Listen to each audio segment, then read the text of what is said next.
Bismillahirrahmanirrahim. In the name of Allah, most beneficent, most merciful. Today we are going to initiate our week 8 और subject जो है वो है general science class 8। आज हमने नए चैप्टर का आगाज़ करना है अपने इस लेक्चर नंबर 20 में, और वो है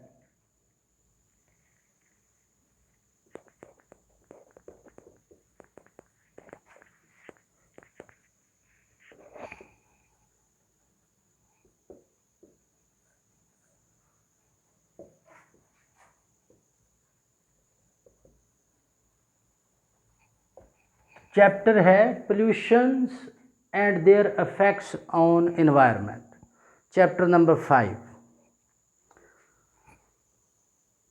तो let us try to start this chapter with a definition of pollution.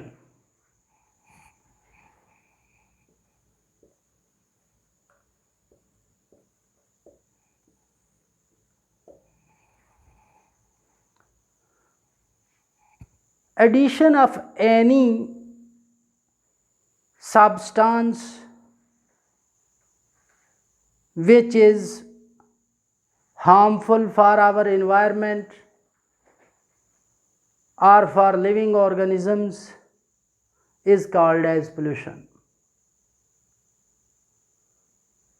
तो किसी भी ऐसे सब्सटेंस का हमारे माहौल में इजाफा कर देना, हमारे माहौल में उसको डाल देना जो कि माहौल की, इन्वायरमेंट की प्रॉपर फंक्शनिंग के लिए नुकसानदेह हो या लिविंग ऑर्गेनिजम्स और या फिर इंसानों के लिए नुकसानदेह हो, इस फिनोमिनन को पोल्यूशन कहते हैं।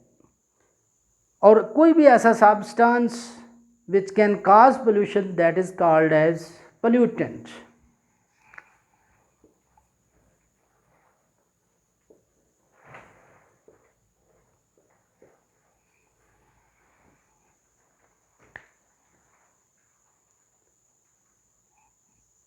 हम पोल्यूशन को एक और तरह से भी डिफ़ाइन कर सकते हैं कि हमारे जो 3 नेचुरल रिसोर्सेज हैं, यानी एयर, वाटर एंड सॉइल, तो any undesirable changes in our natural resources which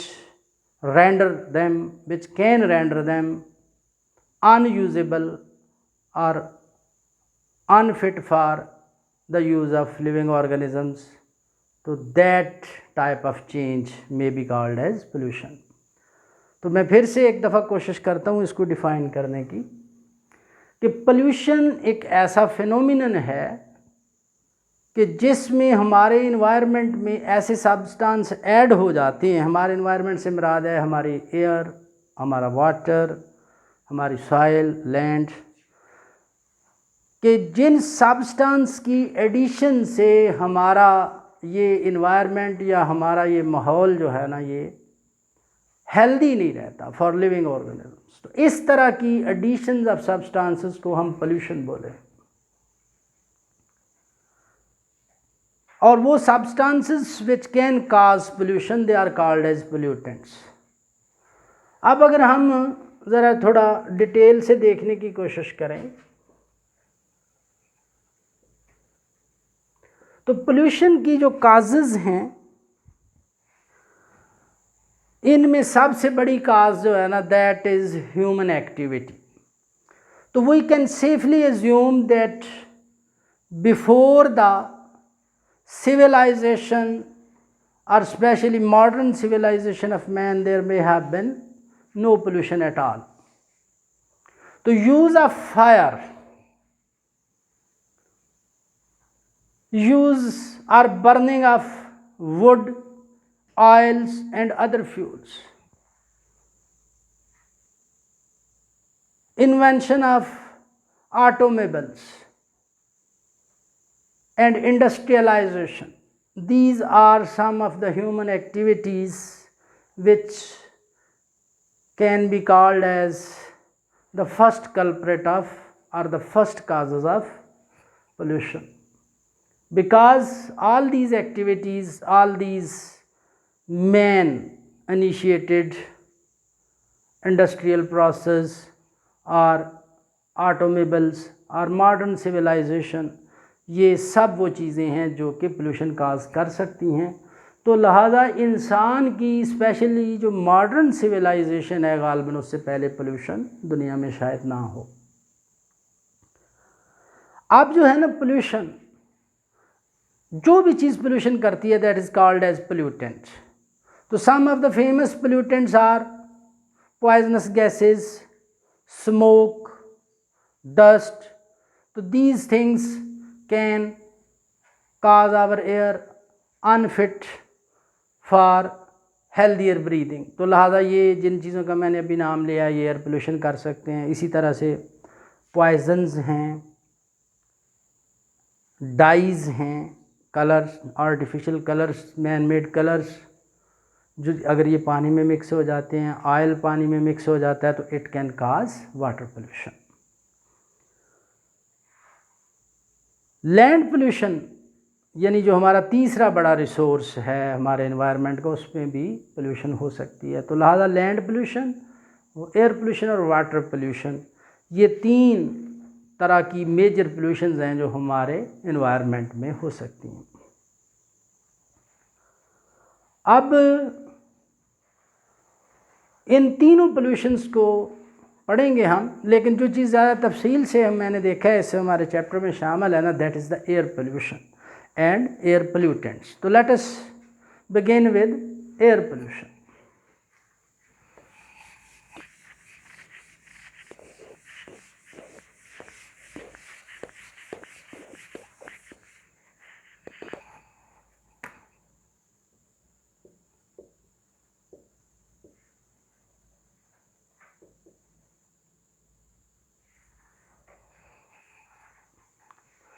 तो एयर पोल्यूशन मीन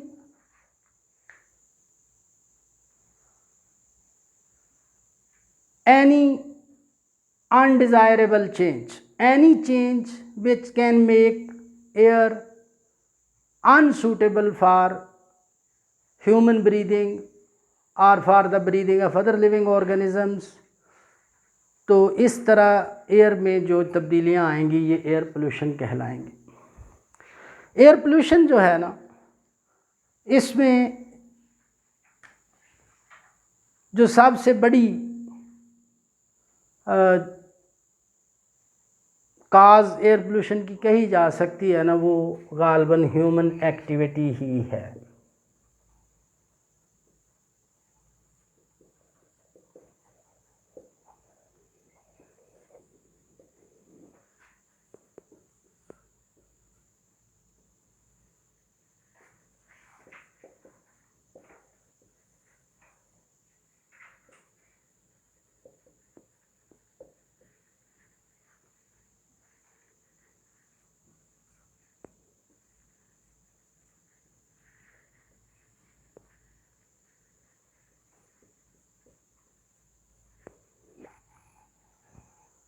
तो human activity may be called as one of the chief cause, one of the most fundamental cause of air pollution।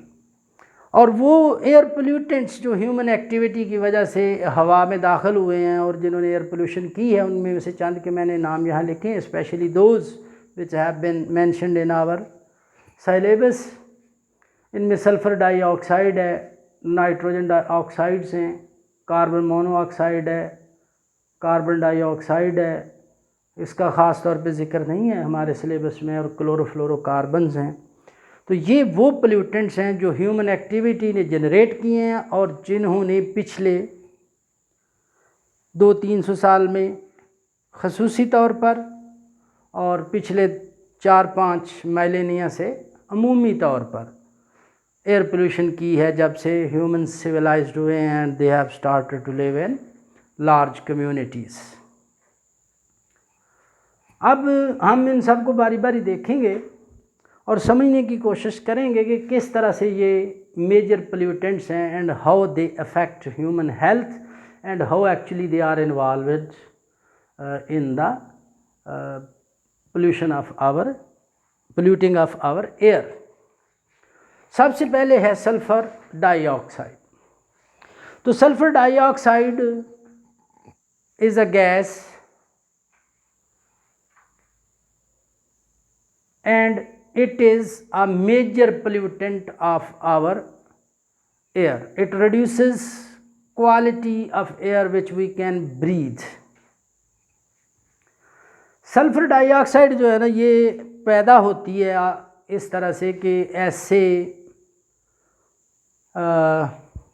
Fuel जो कि हम automobiles में use करते हैं and which have some traces of sulphur in them. तो लिहाजा sulphur dioxide एक gas है जो कि कलरलेस है लेकिन पंजेंट है, इस we can feel it smell. ये sulphur dioxide gas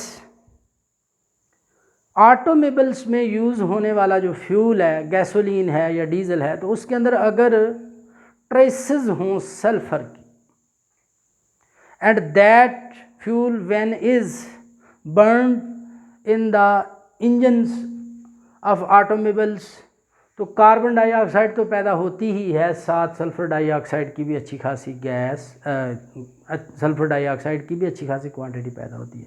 then this gas is eliminated through exhaust and is added into the air.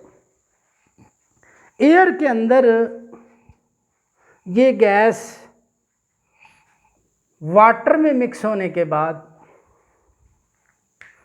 Sulphurous acid और सल्फ्यूरिक एसिड, ये दो एसिड्स पैदा करती है और आँखों के लिए, लंग्स के लिए क्वाइट इरिटेटिंग है। It can also damage birds of plants, तो लिहाजा एनिमल लाइफ को तो नुकसान पहुंचाती है, ये प्लांट लाइफ को भी नुकसान पहुंचाती है सल्फ़र डाइऑक्साइड। सल्फ़र डाइऑक्साइड की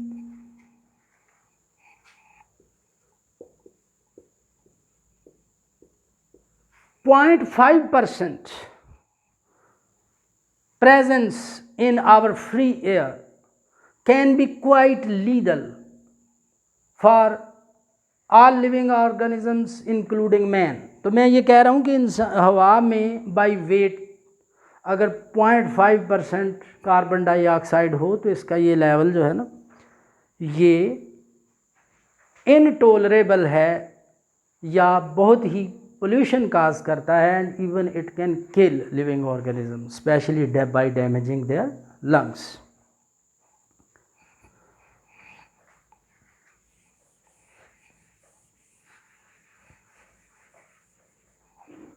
दूसरा बड़ा air pollutant carbon monoxide. Carbon monoxide colourless odourless gas है। It have no colour, it have no odour, so we can not feel its presence. तो लिहाजा अगर ये किसी जगह मौजूद हो तो आसानी से इंसान का नाक, इंसान का या आँख इसको डिटेक्ट नहीं कर सकती।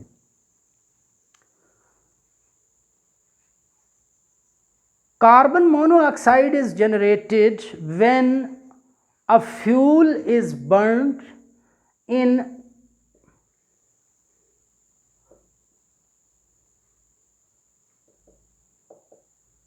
Laser quantities of oxygen. तो लिहाजा अगर कंबस्टन का प्रोसेस हो यानी जलने का अमल हो और इस अमल में सफिशेंटली ऑक्सीजन अवेलेबल ना हो तो कार्बन मोनोऑक्साइड पैदा होती है। Carbon monoxide is a lethal gas, so it is not quite surprising that it have been used as a chemical weapon in some wars। तो कार्बन मोनोऑक्साइड जो है ना, ये इसका बहुत ही मामूली सा लेवल तकरीबन 0.1% अगर एयर में मौजूद हो तो इट विल बी फैटल और लीदल for human organism, for humans and other organisms. And carbon monoxide जो है ना, ये एक्चुअली अपने इफ़ेक्ट्स जो है ना वो इस तरह से शो करती है कि it combines with haemoglobin, a red color protein present in human blood and some other animals, तो ये it permanently combines with hemoglobin, तो लिहाजा it renders unfit a molecule of hemoglobin which happens to combine with carbon monoxide. तो carbon monoxide से अगर कोई haemoglobin का molecule जुड़ जाए, उसके साथ अटैच हो जाए, तो इनका ये बॉन्ड जो है ये परमानेंट होता है और हीमोग्लोबिन जो का वो मालिक्यूल जो है ना वो अनफिट फॉर फर्दर यूज़ हो जाता है। तो लिहाजा more the carbon monoxide is inhaled, more haemoglobin is destroyed. तो लिहाजा हीमोग्लोबिन चूँकि ऑक्सीजन कैरियर है हमारे ब्लड में, तो लिहाजा जैसे जैसे हीमोग्लोबिन को ये डिस्ट्रॉय करेगी या उसके साथ परमानेंट बॉन्ड्स के ज़रिए अटैच होगी, तैसे तैसे हम सांस लेने के काबिल नहीं रह सकेंगे। यही वजह है कि carbon monoxide can cause lot of lung problems like bronchitis, like irritation in the lungs and damage in the blood vessels, and it can cause death of human brain, because when no hemoglobin will be available to take oxygen to the brain in the presence of carbon monoxide, तो उस वक़्त हमारे brain के cell जो है ना which can not tolerate anoxia यानी oxygen की कमी को वो बर्दाश्त नहीं कर सकते, तो उनकी डेथ हो जाएगी। तो लिहाजा बहुत बाकी पोल्यूटेंट्स की तरह या उनसे भी बढ़ के कार्बन मोनोऑक्साइड जो है ना, it is very toxic pollutant and often it is being produced nowadays in our industries, in our industrial operations, in our vehicles। और जो लकड़ी की आग हम जलाते हैं सम टाइम घरों में कुकिंग के लिए, उसमें भी अगर सफिशेंट अवेलेबल ऑक्सीजन नहीं होगी तो उसमें भी कार्बन मोनोऑक्साइड बहुत ज़्यादा पैदा होती है। और जैसा कि मैं थोड़ा बता रहा था, it is a famous pollutant of our environment, our air.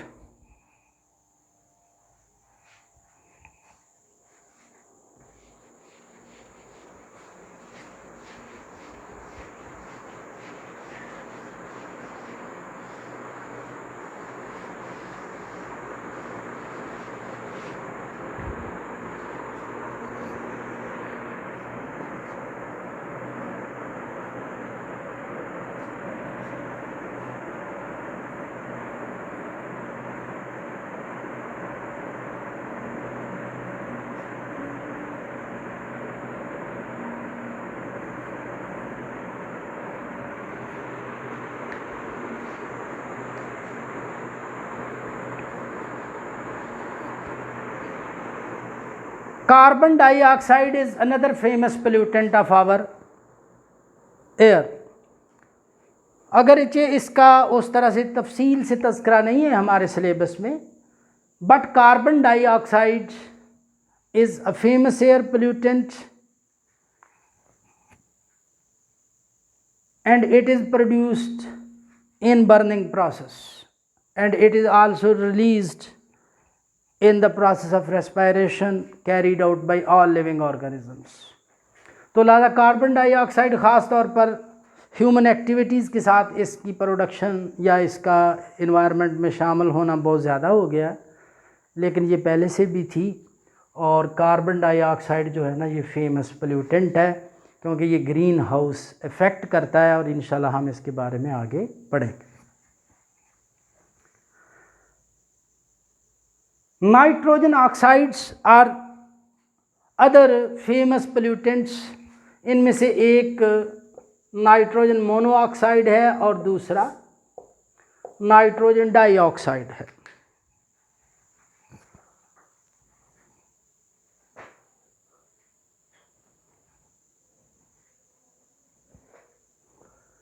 Nitrogen oxide और नाइट्रोजन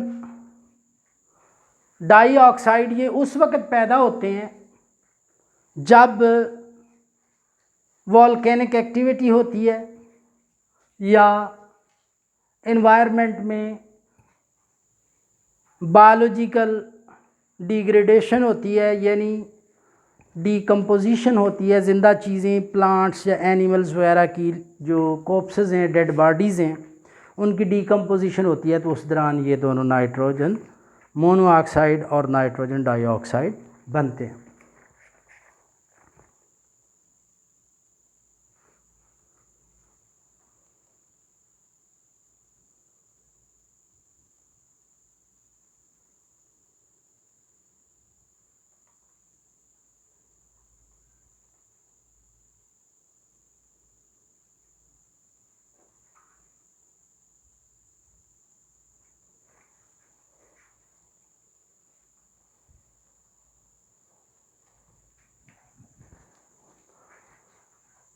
अच्छा, इनमें से जो नाइट्रोजन डाइऑक्साइड है ये डार्क ब्राउन कलर होता है इसका,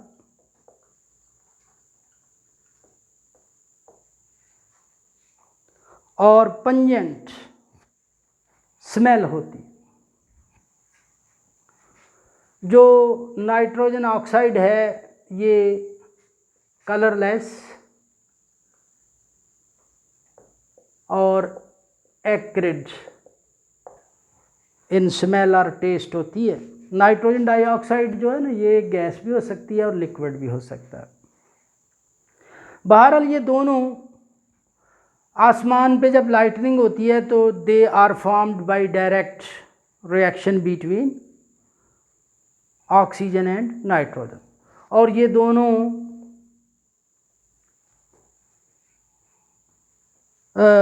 ह्यूमन एक्टिविटी से भी पैदा होते हैं। मिसाल के तौर पे ये जो हम यूरिया के फर्टिलाइज़र बनाते हैं और वो फर्टिलाइज़र जब हम ज़मीन में इस्तेमाल करते हैं तो वहाँ से उनकी डीकम्पोजिशन से ये दोनों ऑक्साइड जो हैं ये खारिज होते हैं। वोल्केनिक एक्टिविटी से भी ये ज़मीन में से निकलते हैं। बहरहाल ये दोनों फेमस हैं पोल्यूशन करने के हवाले से, क्योंकि ये दोनों NO और NO2 वाटर में मिक्स होने के बाद नाइट्रस एसिड और नाइट्रिक एसिड पैदा करते हैं। Nitrous acid A bit weaker and nitric acid is a strong acid, और ये दोनों एसिड जो है ना ये एसिड रेन काज कर सकती हैं। ह्यूमन लंग्स को, मोन्यूमेंट्स को, हिस्टोरिकल बिल्डिंग्स को, कार और अदर व्हीकल्स के पेंट्स को नुकसान पहुंचा सकते हैं, और लेक्स वगैरह में एसिड रेन करके फ़िश और अदर एक्वेटिक लाइफ को नुकसान पहुंचा सकते हैं। लेकिन एसिड रेन जो है हमारा एक इंडिपेंडेंट टॉपिक भी है इसी चैप्टर में। आगे तो इंशाल्लाह हम ज़रा डिटेल से तब इनको पढ़ेंगे। इसके बाद एक और पोल्यूटेंट है जिसे CFCs कहते हैं, यानी क्लोरोफ्लोरोकार्बन्स। ये आर्टिफिशियल गैसेस हैं actually, and they are famous for their power to destroy ozone layer. Ozone layer जो है ना, ओजोन एक एलोट्रॉपिक फार्म है ऑक्सीजन की, और इंशाल्लाह हम इसके बारे में आगे पढ़ेंगे। ओजोन पॉइजनस होती है और ग्रीन हाउस इफेक्ट में भी थोड़ा रोल प्ले करती है, लेकिन ओजोन का ओवरऑल फ़ायदा है लाइफ को, क्योंकि ओजोन ज़मीन से इतनी बुलंदी पर मौजूद है कि ये आने वाली अल्ट्रा वायलेट रेज सन से जो है ना उनको फ़िल्टर करती है ओजोन। तो CFCs are famous because they when they happen to leak from our factories or from other human operations, so they go upwards and then they react with ozone. तो लादा इंशाल्लाह ओजोन के बारे में हम फिर पढ़ेंगे, लेकिन हमें ये याद रखना चाहिए कि क्लोरोफ्लोरोकार्बन्स आर्टिफिशियल गैसेस हैं, जैसा कि इनका नाम बता रहा है। इनमें क्लोरीन होती है, फ्लोरीन होती है और कार्बन होती है, और इंसान की पैदा करदा आर्टिफिशियल गैसेस हैं। ऑयल फैक्ट्रीज़ में ये यूज़ होती हैं, एयर कंडीशनर और रेफ्रिजरेटर्स में ये यूज़ होती हैं। और हालांकि अब मॉडर्न वक्त में इनका कुछ इस्तेमाल थोड़ा कम हुआ है, क्योंकि we know now much about their bad impacts upon environment। तो एरोसोल्स में प्रोपेलेंट्स के तौर पे भी इस्तेमाल होती हैं ये। तो क्लोरोफ्लोरोकार्बन जो है ना, ये इंसान की पैदा करदा आर्टिफिशियल यानी एथ्रोपोजेनिक मैन मेड गैसेस हैं, और they are notorious to destroy ozone layer, and ozone layer is beneficial for living organisms. तो लिहाजा ये था आज का हमारे इस लेक्चर का मौजू। इंशाल्लाह हम लेक्चर नंबर 21 में आगे ग्रीन हाउस इफ़ेक्ट पढ़ेंगे, या हम वो इफ़ेक्ट्स पढ़ेंगे जो पोल्यूशन हमारे एनवायरनमेंट के ऊपर करती है। लेकिन मैं ज़रा जल्दी से रिपीट कर दूँ, pollution mean addition of any harmful substance into our environment which can make our resources unfit for health or for consumption।